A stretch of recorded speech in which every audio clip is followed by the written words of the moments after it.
Toujours en cette journée de lundi 19 mars, il est à présent 16h29. On se retrouve pour cette seconde vidéo dans laquelle nous allons aborder la question des propos de l'imam al-Nawawi, rahimahullah, et de l'homosexualité. Ceci à travers son sharh du Sahih de l'imam Muslim. Alors, frères et sœurs, lorsque nous allons dans le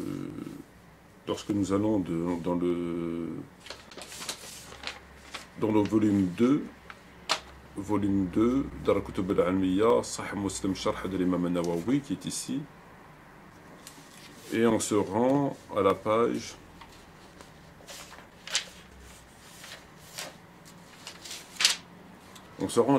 278.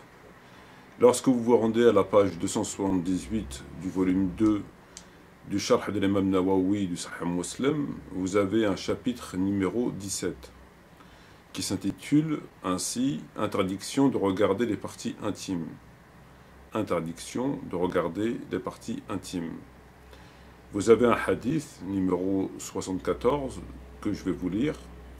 D'après Abu Sa'id al-Khudri, le messager de Dieu alayhi salatu wassalam a dit: un homme ne doit pas regarder les parties intimes d'un autre homme, ni une femme regarder les parties intimes d'une autre femme. Deux hommes ne doivent pas s'envelopper dans un même drap, deux femmes ne doivent pas s'envelopper dans un même drap également. Donc c'est un hadith qui figure dans le chapitre 17, comme je viens de le dire, et qui, constatons-le, n'a aucun rapport avec la question, en tout cas aucun rapport explicite avec la question de l'homosexualité. Alors Nawawi nous fait un long développement durant toute la page 279, donc la page qui est en face. Il explique ce hadith, comme il fait à son habitude, par fragments, par segments.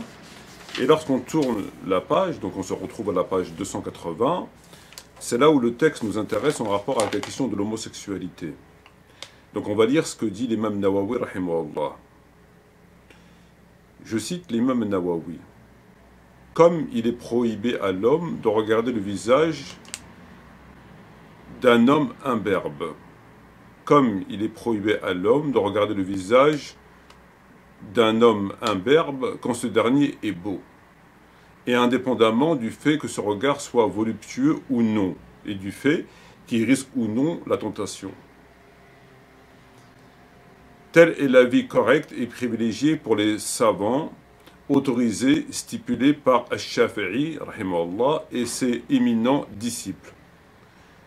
La preuve qui appuie cet avis est que l'imberbe est assimilé à la femme du fait qu'il suscite le même désir et que sa beauté s'apparente à celle de la femme, voire beaucoup d'imberbes dépassent en beauté une grande partie des femmes. La prohibition de regarder l'imberbe est encore plus appuyée pour une autre raison, à savoir que le mal qui peut en découler est plus grave que dans le cas du regard aux femmes. Fin de citation. Ce sont des propos qui sont, à mon sens, extrêmement choquants. Lorsqu'on analyse, on regarde de plus près ces propos, ils sont extrêmement choquants. L'imam Nawawi nous dit ce qui suit, je répète, on va fragmenter, on va analyser les propos. Comme il est prohibé à l'homme de regarder le visage d'un homme imberbe quand ce dernier est beau et indépendamment du fait que ce regard soit voluptueux ou non, et du fait qu'il risque ou non la tentation. Donc ici, l'imam Nawawi nous dit qu'il est prohibé à un homme de regarder le visage d'un autre homme imberbe, c'est-à-dire qu'il n'a pas de barbe, quand ce dernier est beau, et indépendamment du fait que ce regard soit voluptueux ou non, ou du fait qu'il risque ou non la tentation. Il vous dit que c'est interdit, il est prohibé qu'un homme regarde le visage d'un autre homme imberbe quand celui-ci est beau. Et ceci indépendamment que ce regard soit voluptueux ou non, ou du fait qu'il risque la tentation ou non. Il vous dit que c'est interdit, il est prohibé à un musulman, à un homme, de regarder le visage d'un autre homme si celui-ci est un berbe. C'est interdit. On n'a pas le droit, il est prohibé pour un homme de regarder le visage d'un homme si celui-ci est un berbe. Quand ce dernier est beau, si l'imberbe est moche, on peut regarder s'il est moche. Donc c'est toujours la question de la beauté, qui est subjective, ma foi. Mais bon, passons. Donc un homme, un musulman, a le droit de regarder un autre homme quand celui-ci est imberbe, quand celui-ci n'a pas de barbe, à une condition que cet homme soit moche. S'il est moche, il peut le regarder. Quand il parle avec lui, il peut le regarder. A contrario, nous dit Nawawi, que si l'homme est beau, si l'imberbe est beau, et indépendamment du fait que son regard soit voluptueux, comme on pourrait regarder une femme, même si son regard ne soit pas voluptueux, il ne doit pas le regarder. Ou non, du fait qu'il risque ou non la tentation. Qu'il risque ou non la tentation, un musulman, un homme ne doit pas regarder un autre homme si celui-ci est imberbe et si celui-ci est beau. Si l'homme est imberbe et beau, un musulman ne doit pas le regarder. Indépendamment de la tentation, qu'il le tente ou qu'il ne le tente pas, il ne doit pas le regarder. Que le regard soit voluptueux ou pas, il ne doit pas le regarder non plus.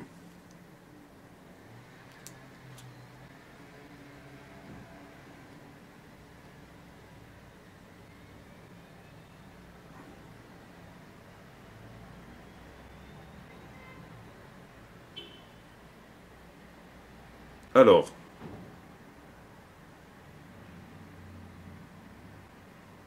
donc voluptueux qui inspire, qui exprime le plaisir amoureux. Voilà. Donc qui inspire le plaisir amoureux. Il vous est interdit de regarder un homme, il est interdit à un musulman de regarder un autre homme si celui-ci est imberbe et beau. Et que ce regard soit voluptueux ou non, il lui est interdit de le regarder. Et qu'il risque ou non la tentation.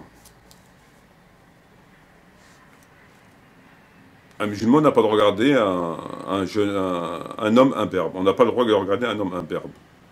C'est interdit pour nous les musulmans de regarder un homme imberbe.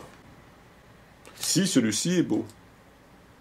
Donc si vous rencontrez un musulman rencontre dans le cadre de sa prière, de fréquentation des cours, ou que sais-je, il a un frère qui est imberbe, un frère de religion qui est imberbe, et que ce frère est beau, que ce soit son frère de sang ou un frère de religion, et que celui-ci est beau, et qu'il est imberbe, il n'a pas le droit de le regarder. Il ne faut pas qu'il le regarde. Quand il parle avec lui, il faut qu'il regarde ailleurs. Il faut qu'il regarde ailleurs. Il ne peut pas regarder. Et que ce regard soit voluptueux ou non, c'est-à-dire qu'il inspire le désir amoureux ou non, qu'il y ait un risque de tentation ou non, peu importe. Même s'il n'y a pas de risque de tentation, et même si ce n'est pas un regard voluptueux, il n'a pas le droit de regarder un homme imberbe et beau. Il a le droit de regarder une femme qui porte le hijab, quand on parle avec elle, ben jusqu'à preuve du contraire, on la regarde. Jusqu'à preuve du contraire, lorsqu'on parle à une personne, en général, les gens normaux regardent la personne dans les yeux. C'est comme ça que ça se passe chez les gens normaux. Lorsqu'on parle à une personne, on le regarde dans les yeux. Lorsqu'on parle avec un homme, on le regarde dans les yeux. Lorsqu'on parle avec une femme, on la regarde un peu moins dans les yeux, mais on la regarde quand même. On ne regarde pas ses chaussures, on ne regarde pas le ciel, on ne regarde pas sa montre, on ne regarde pas autour d'elle pendant qu'on parle avec elle, bon, on le regarde dans les yeux. Bon. De façon moins soutenue, etc., avec un comportement adapté, bien évidemment, mais on la regarde dans les yeux. C'est comme ça chez les gens normaux, quand ils se parlent, en général, ils se regardent. Alors, donc on a le droit de regarder une sœur dans les yeux, pour ainsi dire, mais on n'a pas le droit de regarder un imberbe beau dans les yeux. On n'a pas le droit de le regarder quand on parle avec lui. Qu'il soit un regard voluptueux, avec risque de tentation ou pas. C'est assez à la fois cocasse est à la fois très malsain, ce que dit l'imam Nawawi. C'est à la fois très malsain. Je poursuis. Tel est l'avis correct et privilégié pour les savants autorisés, stipulé par Shafi'i et ses éminents disciples. La preuve, donc il nous donne la preuve, qui appuie ses avis et que l'imberbe est assimilé à la femme, du fait qu'il suscite le même désir et que sa beauté s'apparente à celle de l'homme, voire beaucoup plus d'imberbe dépasse la beauté une grande partie des femmes, dépasse en beauté une grande partie des femmes. Il dit la preuve, c'est que l'imberbe suscite le même désir et que sa beauté s'apparente à celle de la femme. Donc pour Nawawi, un homme imberbe et beau suscite le même désir que la femme. Donc nous autres musulmans, selon ce que dit Nawawi, on a la même tentation, avec un imberbe qu'avec une femme. On a la même tentation. Il suscite le même désir que la femme. La preuve qui appuie cet avis est que l'imberbe est assimilé à la femme. C'est comme une femme. Un imberbe, c'est comme une femme. Il est assimilé à la femme. Du fait qu'il suscite le même désir et que sa beauté s'apparente à celle de la femme. La beauté de l'imberbe, c'est comme la femme. Voir beaucoup d'imberbes dépasse en beauté une grande partie des femmes. Voir que des imberbes dépassent en beauté la femme. Les hommes imberbes dépassent en beauté la femme. La prohibition de regarder l'imberbe est encore plus appuyée pour une autre raison, à savoir que le mal qui peut en découler est plus grave que dans le cas du regard aux femmes. Alors là, c'est des propos extrêmement cocasses, malsains, choquants, inacceptables. Il est en train de nous expliquer que un musulman ne doit pas regarder un imberbe s'il est beau, il ne doit pas le regarder s'il est beau. Un imberbe est beau, il ne doit pas le regarder. Pourquoi? Parce que il suscite le même désir que la femme, voire au-delà de la femme. Parce que des imberbes, beaucoup d'imberbes dépassent en beauté celle de la femme.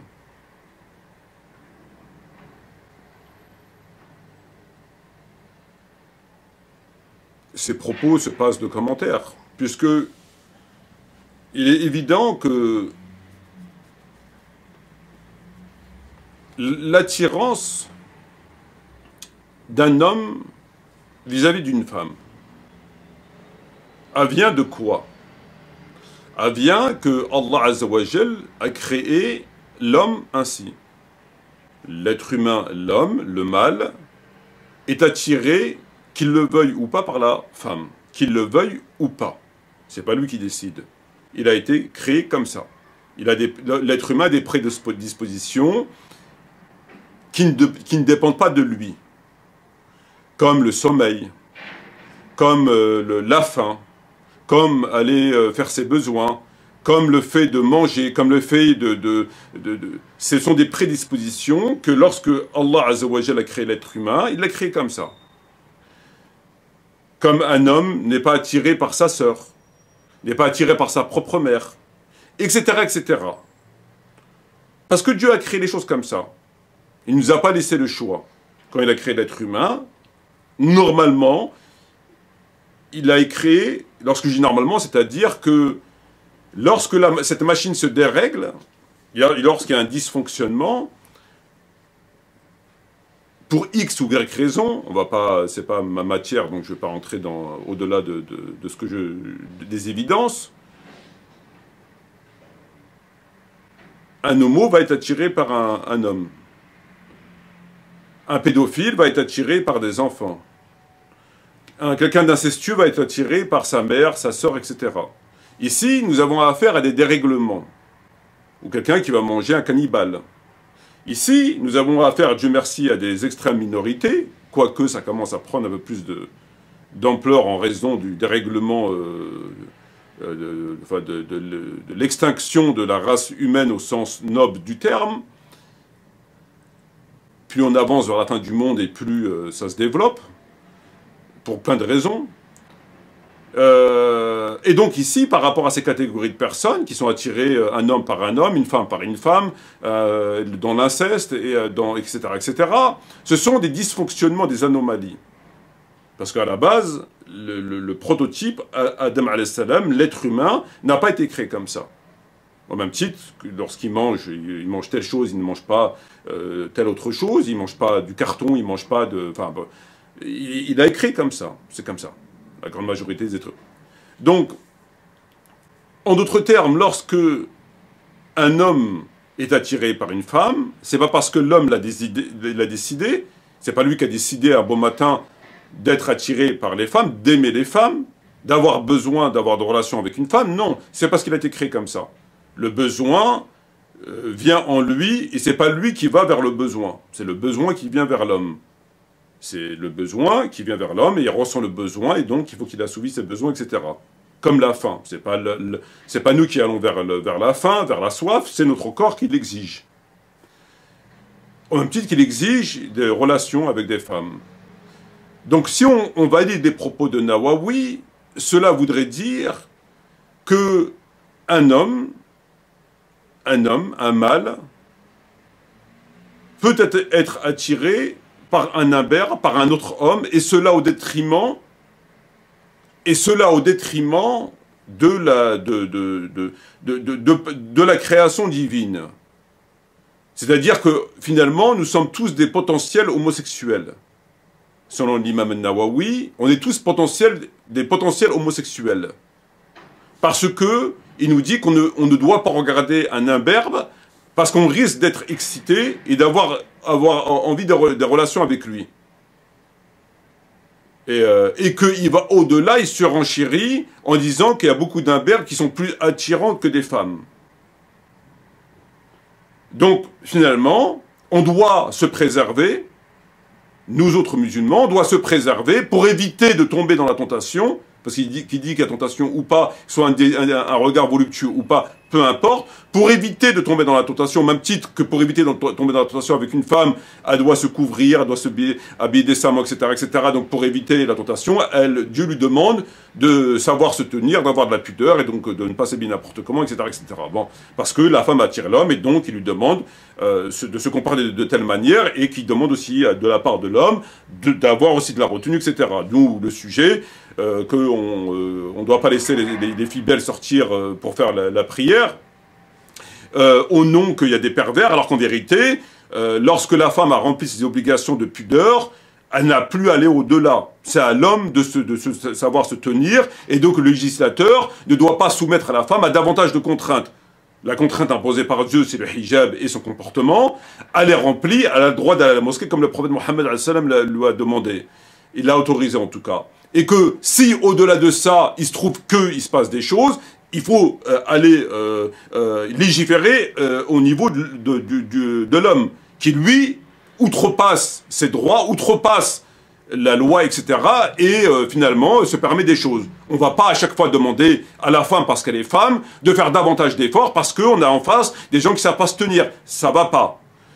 Donc, pour la femme, son effort, il est fait. Et pour l'homme, ce que nous dit Nawawi, c'est exactement la même chose. C'est-à-dire que pour éviter qu'on soit attiré par l'imberbe beau, parce qu'on l'est potentiellement, donc on est des potentiels homosexuels, ben il ne faut pas le regarder. Il ne faut pas le regarder. Il ne faut pas le regarder. Il ne faut pas regarder les homosexuels. Il ne faut pas regarder les imberbes. Il ne faut pas les regarder. Parce qu'un imberbe, il vous dit, c'est attirant. Ah, il y a des imberbes qui sont plus beaux que des femmes. Et donc, pour pas qu'on soit attiré par ça, il ne faut pas le regarder. Ça veut dire qu'on est potentiellement des homosexuels. Alors qu'en réalité, un homme beau, qu'il soit imberbe ou pas, ne peut pas attirer un autre homme dès lors que son fonctionnement dont l'a pourvu Allah n'a pas d'attirance pour le mal. Qu'il soit beau ou pas beau, à la limite tu peux dire Mashallah il est beau, ceci ou cela, ou ce que vous voulez, mais il n'a pas d'attirance. L'attirance, il n'y a pas d'attirance. Voilà, c'est comme c'est comme ça, c'est Dieu qui a créé les choses comme ça. C'est comme ça. Qu'on le veuille ou pas. C'est comme ça. Il n'a pas d'attirance pour le sexe identique. Il n'a pas d'attirance. C'est comme ça que Dieu nous a créés. Et Nawawi vous dit tout autre chose. Il vous dit que ceci, il ne le dit pas, mais c'est ce qu'il faut comprendre, doit être écarté. Ce dont Dieu nous a pourvu doit être écarté, les prédispositions, et que nous, en tant qu'hommes, on est attirés aussi bien par la femme que par l'homme imberbe beau. Et que par conséquent, au même titre que la femme doit se couvrir, là on ne peut pas demander à l'imberbe de se couvrir, on ne va pas lui dire mais un hijab, ça ne va pas. Donc c'est à nous de faire les efforts et de ne pas la regarder. Donc la morale de cette histoire, c'est qu'on est tous des potentiels homosexuels. Voilà. On peut tous, donc pour éviter cela, ne regardez pas l'imberbe. Ça se passe de commentaires. Ça se passe de commentaires, ça se passe de commentaires.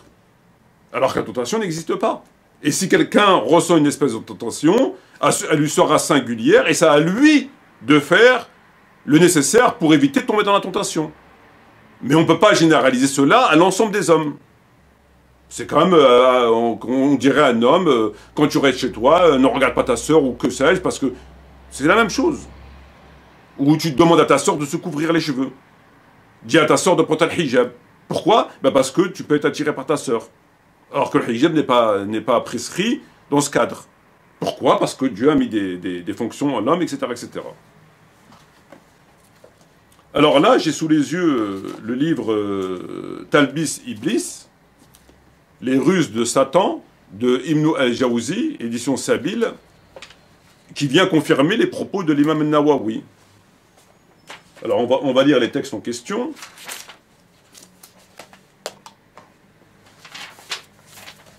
Page 382, d'après Abu Huraira, d'après Huraira, et non pas Abu, le messager de Dieu alayhi salatu wassalam, a interdit à l'homme de fixer les yeux avec insistance d'un jeune éphèbe.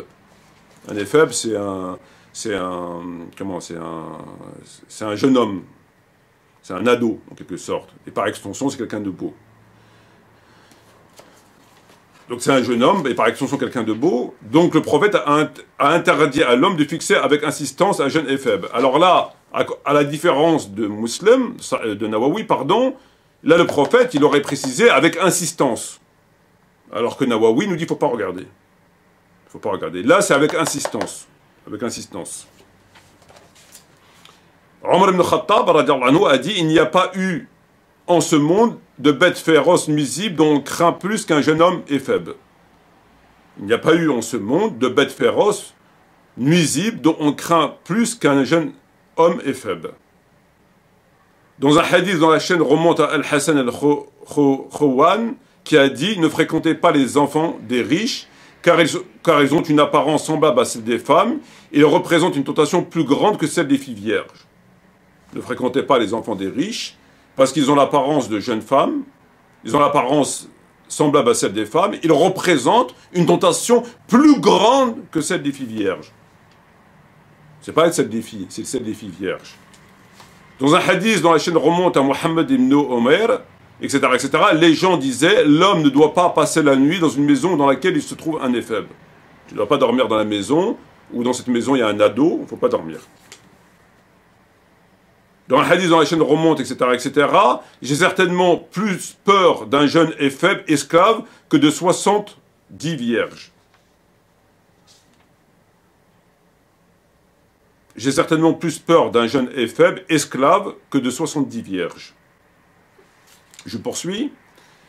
Un homme est venu voir Ahmed ibn Hanbal, il y avait avec lui un jeune homme au beau visage. Ibn Hanbal lui dit, mais qui est celui-là? Il a répondu, c'est mon fils.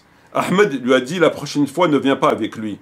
Lorsqu'il s'est levé pour se retirer, c'est Mohammed, etc., qui dit, dans la version, etc., qu'Allah assiste le shir. C'est un homme vertueux et son fils est mieux que lui. Ibn Hanbal répondit, ce que nous voulons dire par là n'empêche pas leur vertu. Nous avons vu nos anciens agir ainsi et ils nous ont informés sur les prédécesseurs. Sufyan al-Thawri est entré dans un hammam. Voilà qu'un beau jeune homme entre avec lui. Il dit, sortez-le, sortez-le. Je vois qu'avec chaque femme, il y a un démon, et avec chaque jeune homme, il y a 10 démons.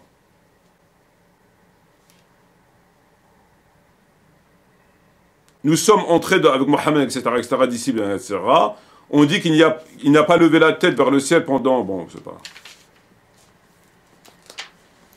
C'est quand même violent, quoi. C'est quand même des textes qui sont violents.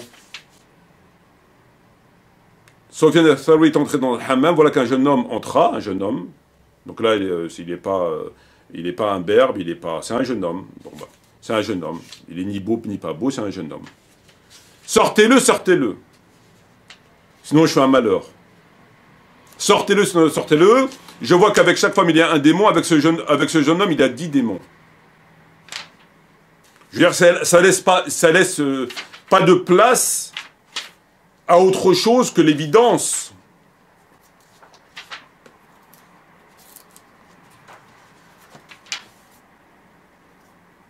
Et dans ce même livre, ce qui n'est pas étonnant, parce qu'il y a des hadiths qui sont quand même incroyables, le prophète a dit « J'étais envoyé pour détruire les flûtes et les tambours ». Le prophète a dit « J'ai été envoyé pour briser les instruments de musique ». Bon, alors il précise, hadith da'if, Albani, numéro 3, j'ai été ordonné des flûtes. Numéro 2, hadith faible, da'if. J'ai été envoyé, Dieu a envoyé le prophète Mohammed qui a une mission universelle. Pourquoi? Pour détruire les flûtes et les tambours. Bah, ça nous rassure, tant que ce n'est pas les guitares et les harmonicas. Non mais il faut arrêter, à un moment donné c'est des hadiths qui ont été inventés évidemment par des gens qui sont dans une secte qui est celle-ci ou celle-là, et qu'ils ont inventé ce genre de débilité. Je veux dire là c'est débilité. Donc moi quand je vois ce genre de débilité ici, c'est vraiment de la débilité, je me pose des questions si vraiment ces textes, ça vient vraiment d'eux. Je veux dire lorsqu'on dit que Sufyan al-Thawri dit sortez-le, sortez-le, je vois qu'avec une femme il y a un démon, et avec ce jeune homme il y a 10 démons, ça veut dire le mec il n'en peut plus quoi. Ça veut dire ça. Ahmed ibn Hanbal qui dit, quand il voit le jeune homme, c'est mon fils, il lui pose la question, c'est mon fils, il dit la prochaine fois ne viens pas avec lui. Etc. Ne fréquenter, enfin voilà, quoi, c'est quand même incroyable, quoi. Et donc, ces textes-là viennent nous dire quoi, finalement? Ben, il veut nous dire qu'on est tous des PD, en fait. Excusez-moi l'expression. On est tous des potentiels PD. Ça va au-delà, puisqu'il vous explique qu'ils sont plus attirants que les femmes. Sortez-le, sortez-le. Sinon, je suis un malheur. Le mec, il n'en peut plus, quoi.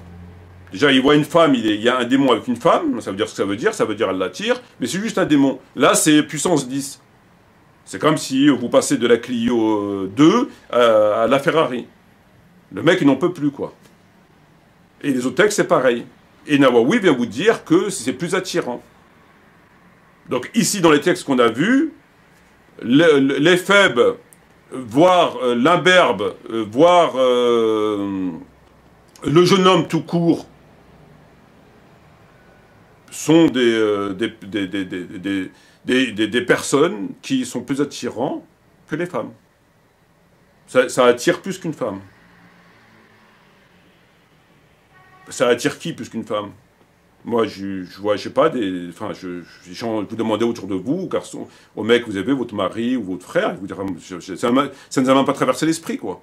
J'en suis même convaincu, quoi. Je veux dire, vous demandez à qui vous voulez, parmi. Je sais pas, ça m'a même pas traversé. Je vois un mec, salut, ça va. On calcule même pas, quoi. On calcule même pas, quoi. Ça passe même pas dans la tête. Même pas.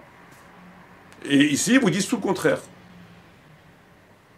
Donc, ils ont fait de nous des potentiels. Ils ont fait de nous, mais aussi de gens comme Sufyan al-Thawri, etc., des potentiels homosexuels. Après, passif ou actif, c'est une autre question, en tout cas homosexuel, qui a un rapport avec la personne du même sexe, probablement actif dans ce cadre-là. Parce que le jeune homme, les faibles, etc., se sont assimilés à des personnes plus belles, plus attirantes que les femmes. Voilà. Est-ce que c'est acceptable? Et c'est pas étonnant, dans ce livre, on trouve des hadiths, j'ai été envoyé pour détruire les flûtes. Pour détruire les flûtes. Les harmonicas, les guitares. C'est inadmissible, ce genre de propos. Parce qu'on n'est pas des potentiels homosexuels. Nous ne sommes pas des potentiels homosexuels. Et tout ça, ça s'est mis sur le dos du... Pas ici, là c'est Nawawi qui parle. Il n'y a pas de hadith qui parle comme ça. Il n'y a pas de hadith qui parle comme ça. À part celui qu'on a vu, que je pense qu'il est aussi faux, même celui qu'on a vu, il a quand même de la retenue. Il dit ne fixez pas. Bon, là, ne fixez pas, bon, c'est acceptable. On ne fixerait pas une femme. Fixer déjà en soi, c'est pas bien. Tu fixes une personne, comme ça, c'est pas bien. Mais est-ce qu'on a dans le Coran des choses similaires à tout ça? Jamais. C'est une insulte pour l'homme que de lui dire ça, c'est une insulte pour les hommes. C'est une très grave accusation.